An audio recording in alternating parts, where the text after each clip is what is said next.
Good afternoon and welcome to the Happy Half Hour. I'm Leigh Kubin. I'm Sandra Priestley. Welcome to our podcast. Happy Thursday. Happy Thursday.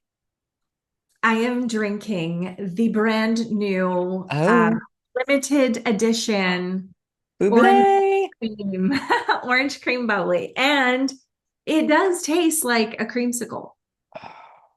Yeah, it's pretty good.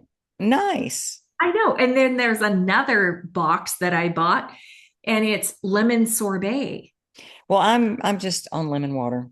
I've got a call when we're done, and so I haven't quite finished up my day. Well, the magic continues.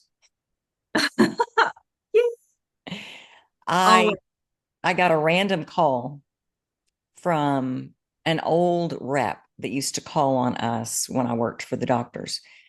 And I was in a meeting, so I texted her and I said, "Hey, when I get done, I'll call you."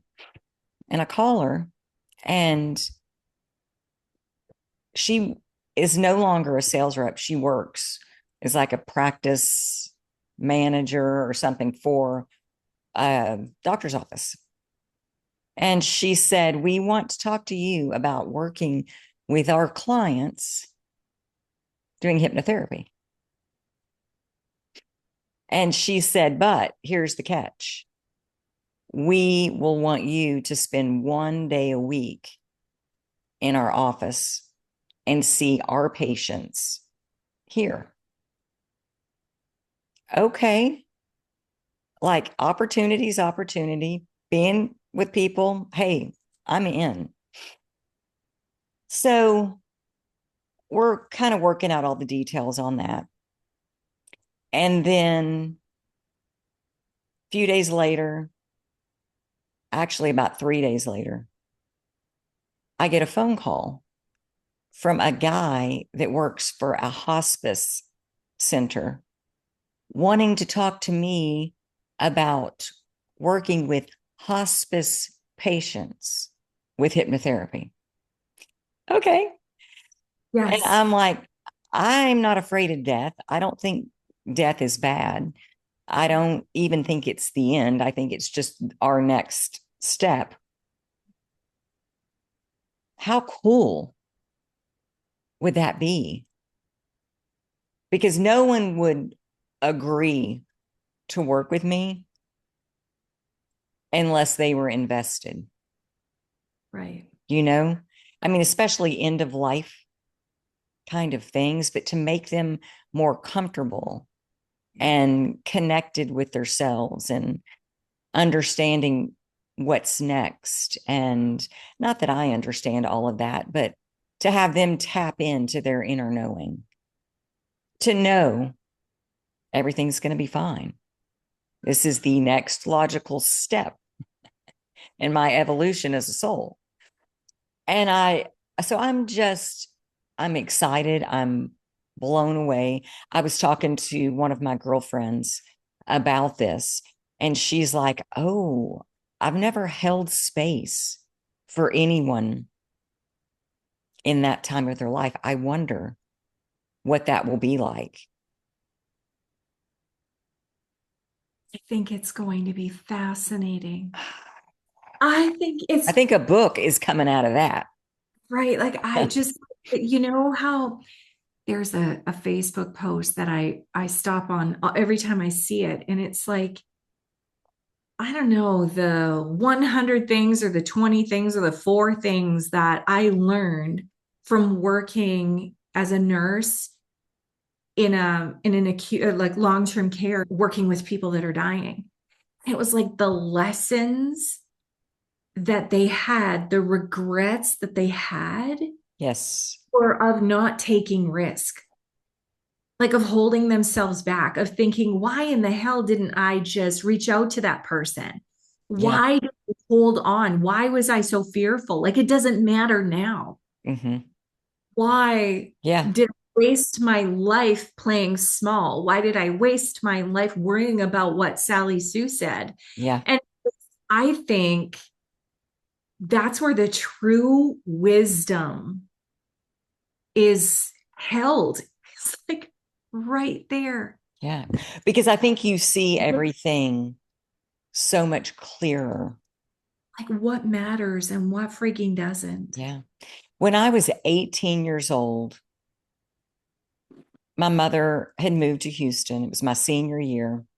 And I went to work for one of my best friend's fathers. He had this little oil company, and he had it in his, like, his office at that point was in his guest house right outside of his main house.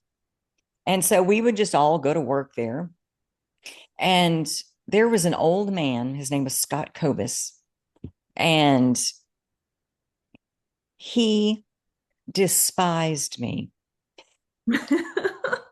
He like was short with me, was like he would rather spit on me than talk to me, I think. And I was perplexed.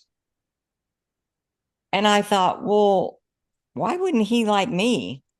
What's not to like about me? And so I started bringing my lunch. And when he would go eat lunch, I would go in the kitchen with him and I would sit down next to him and I would just start talking to him. Well, I found out he had terminal cancer, and that's why he was so pissed. It had nothing to do with me. But we began talking, and he began opening up to me, telling me about his life, telling me, Leigh, when you feel like something is wrong in your body, go get it checked. Don't ignore it. Like if I hadn't ignored this, I would not be dying right now. And the only thing I care about is walking my daughter down the aisle, maybe in June, something like that. And maybe at this time it's November ish, September ish, somewhere in there. He's like, I just have to find a way to make it to her wedding day. And we would eat lunch together every day. We would talk. It was the most beautiful thing for me to have that time with that man. And he was vulnerable. He asked me about, like, we just bonded. And that June, I think I had already left, like, I'd graduated from high school and I was kind of on to my next adventure, but we went to his daughter's wedding. And it was the most beautiful thing. And seeing him walk her down the aisle was, there was not a dry eye in the house. That poor girl, that was not her wedding. That day was about her father. Oh my gosh. And he died about a week later. And then we were all back together for the funeral. But what a gift, like that he got that last wish. And he taught me so much. And that's kind of how I feel about this opportunity. Just people in that state, when you're there, like you're open, you want to connect, you want to share things, get things off your chest. And so I don't know. I don't know what it's going to lead to, but I just smile. I'm like, oh, always, always things just line up. What an amazing opportunity, not just because you get to do what you love, but what an amazing opportunity because of the additional knowledge and wisdom that you will gain from it. Yeah. Like it's life changing for you, not just for them. Oh, 100%. Because I feel like when you have your own business and you do your life's work, what you get back from doing that work is so much greater than just money. And I think sometimes we forget that, Yeah. especially if we're used to working for someone else. Mm-hmm. Because when you're working for someone else, you still have their guidelines, their boundaries of what you can do. Yeah. And it doesn't feel as deeply transformational to me. Mm-hmm. Working, I Yeah. learned a lot. I had a lot of knowledge, but I wouldn't say that I gained a lot of wisdom. Yeah. I But would. work for yourself, there's something different. It's a different, it's a different feeling altogether. Hmm. Hmm. Yeah. So, And it's almost, I sort of laughed because he was asking if I've worked with people at end of life before. And I said, no. I said, I've worked with cancer patients and breast cancer patients. And I said, when I got my first cancer patient, I got a book on medical hypnotherapy. So I could really dig into specifics of how to talk to someone with breast cancer, things specifically to say to their subconscious. And in that goes into all of this end of life. Like, this is what you want to tell them as they're getting ready to make their transition. These are the questions to ask. This will help them, their subconscious, connect to what you're saying. nice. And so it's like I was being prepared Right. for this next step. So cool. So, yeah. And I've had two men this week that are starting, and both of them are smokers. Okay. And I'm laughing because there was a moment I'm like, I only have a couple of guys, and normally it's like 60-40. But now I'm going, okay, they're starting to come back in because I love the balance of it. I mean, I Yes. love working with women, and I love working with women like going through transitions, whether Right. that be early in life or later. But is it when there's like a big something that they're turning the page on, creating something new, and they're all in, most fun thing. But there's something about a man, and especially they walk in and they're all tough, Mhm. and then they soften and they're all in, and I see their vulnerability and their ability to go help with this, and then them step up, to not expect me to do it for them, but to meet me there. Oh, so yeah, I love it. There's bunch of also magic. thing, not even just like the physical male female, but there's something about working with people that are more so feminine Mm, energy hmm. versus more so male energy predominantly, right? I think it gives us a really good yin yang balance Yeah. within ourselves when that's how we are experiencing our day. Hmm. I really notice, I think I was telling you this before, but when I go to the gym, I was listening to a podcast with Cameron Bure, and she's very soft spoken and calm. And she was talking about how she was hard on her body. And not shockingly, it did not inspire me to burn a lot of calories that day. Hmm. My Apple Watch was like barely moving. Yeah. When I listened to Alex Hermosi, who is business person, a dude, he's very masculine oriented. He's more, I wouldn't really say hustle. He doesn't use the word hustle, but he will say it's not a bad word in my Right. books. And when I listen to him, I burn more freaking calories. Mm. It's like It gets you moving. it really has an effect on us. And I think it's never good if we have like only one, if we're only in No. a very, very masculine environment or very, very feminine environment, because we can move into wounded of either, right? Hmm. The wounded energy. Yeah.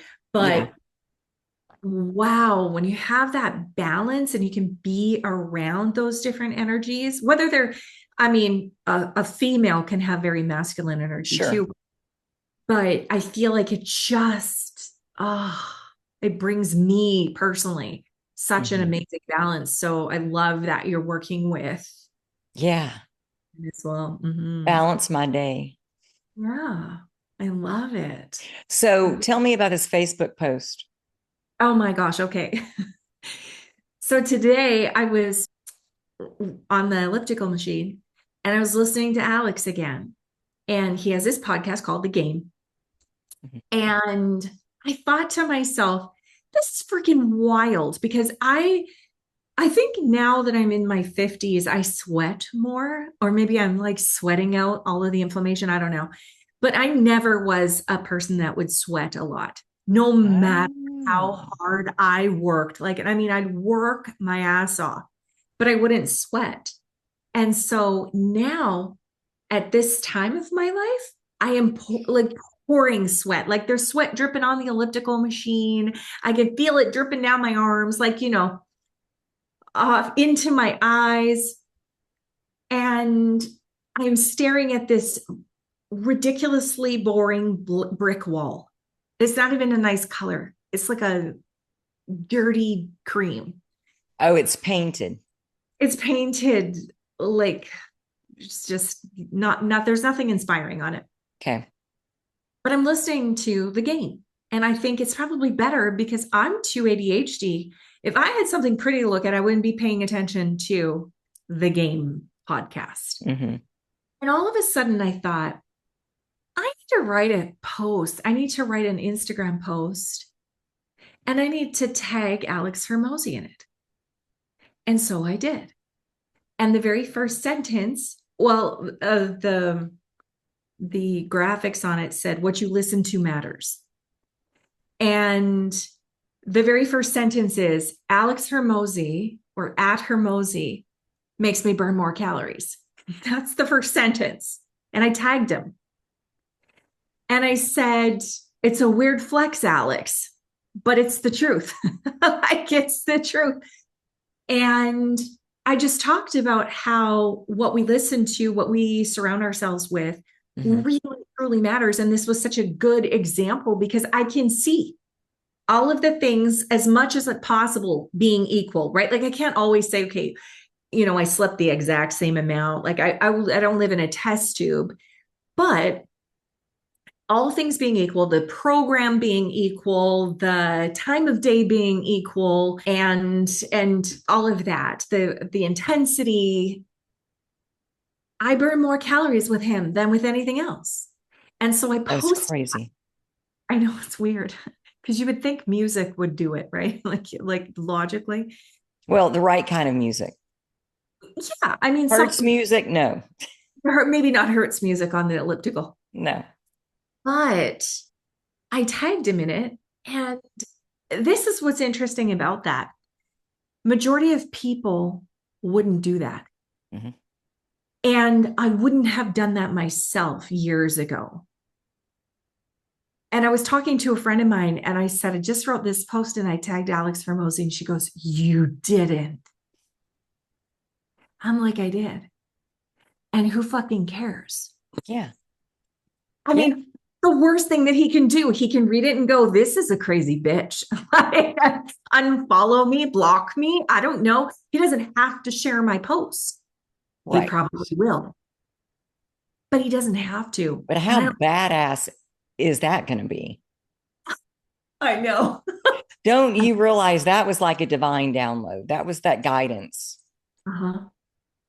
And Uh-huh. the more we listen to that guidance, Yeah. oh, Well, and this is the thing. magic. When I get a really good idea, and I felt like, I'm gonna tag Alex today as I'm listening to him. I'm gonna tag Alex today. And then of course my brain is gonna go, "Are you fucking kidding me?" Like, no, you should not. My God, what will people think? What will people think? What will he think? Oh my God. Will it like Will I die? why is he making her burn more calories? Like, what is she doing? And so I kind of went through all of those things and then went, no, I'm gonna listen to that nonsense because it's all bullshit. It's Yeah. all me, my subconscious mind trying to play small. And if we go back to end of life, I'm telling you, I would be laying in the hospital bed and I would be thinking, why wouldn't I have tagged Alex Hermosi? Why in the fuck Hmm. would that? Yeah. I feel like we go through all those times in our lives looking back, going, shit, that was dumb. Yeah. Chicken. Why? Why would you? What would be the possible? What could be the possible outcome that Yeah. would be so bad? Is he going to sue me for tagging him? No. I don't even know. The worst would be maybe that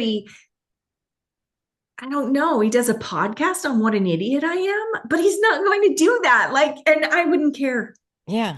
I'd probably go, oh, Oh my God, I made it to the show. everyone is now following me. Thank you. Yes. Thank you so much. Business has skyrocketed. Yes. He would Yes. never do that though. But we But do that. We have yeah, these what if scenarios. right. And I know for me, it's being misunderstood. Oh, And it is, I will write something out. And then I'm like, well, how many ways can this be interpreted? mm, And this is my intention with this message. But what if it doesn't land like that and they're offended? And that's a huge one for me. That or anything that I'm afraid someone might find some sexual connotation to. well, I was thinking that about he makes me burn more calories. Yeah.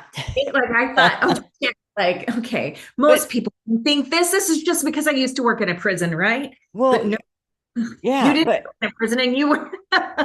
but it's because there's been misunderstandings or there's been accusations or people that were bigger people than me that I would say something and they would take it like it was a sexual comment. And it's like, Yeah. that's not what I'm even talking about. And so it's that old shit, that looking at this current situation Yeah, through the lens of the past. And then exactly. going, I better not say that because someone might misconstrue it to Yeah. mean something else. I used to do that so often. I used to write a post and then I used to think, okay, like, how are they reading this? And honestly, it strips the magic out of it. It It does. makes It does. so clinical that it strips the magic out of it. And so I really try to stop that. Hmm. And I got to this point where I'm like, what if they took it in a bad way? Like I really did think that, especially when I just came out of the prison, like out of working in the prison. Hmm. And I just thought, well, if they do, I'm gonna just comment. I didn't mean that. What the fuck is the matter with you? Yeah. And no one is gonna argue. But one of the things that I really worry about is I am ridiculously sarcastic. So that doesn't translate well in print sarcasm. I think it Oh, takes I don't know. I skill. love it when I read your stuff. Really? Yeah. Okay. Because I feel like it takes a skill, and sometimes I don't think I've mastered it. Like I wonder, like if someone doesn't know me, do they know I'm being sarcastic, or do they Hmm. think I'm a total asshole? Mm-mm.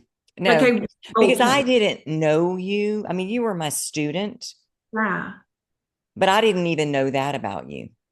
But when okay, you came back out, getting back into feng shui 3 years ago, 3.5 years ago,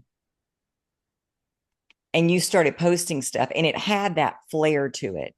oh good, And oh I good, was like, fuck yeah, look at oh her good, go. That's why I reached out.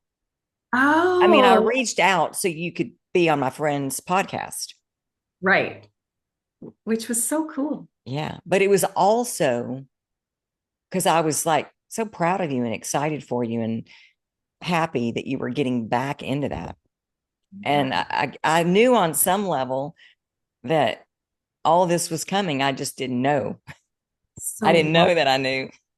It's so funny because I was always doing feng shui, like from Hmm. the time I was little before I knew how to spell Yeah. it or what Yeah. it was. Or what it was. Yeah. And I never stopped. I never stopped seeing my space as affecting me. Mm-hmm. I never stopped looking around going, oh, geez, I feel overwhelmed. I wonder why. Maybe clean up your fucking kitchen, Sandra. Mm-hmm. Like I never stopped. I always like, would see something and go, shit, I need to fix that feng shui. My mom, I just noticed she has a new doormats for Mm-hmm. every season. She just must have got them. And this one has two flip-flops on it. It says, hello, summer. I'm like, that is so freaking cool. And what good feng shui? Mm-hmm. Instead of I love the sarcastic ones that say, get the fuck out of here, like But I go, can't put those out. but I can't put those out because Mm-mm. I don't want the universe to go away or get the fuck out of here, Yeah. right? I Yeah. need I don't miracles. need my helpers leaving. Yeah. So I was always doing it, but I went through this period of like so fearful about what people thought of me Yeah. doing it. Like, what must these people think? Mm-hmm. And I think back now to, and it was the process I needed to go through. Yeah. It was something I needed to learn. It was the process that I needed to go through for sure.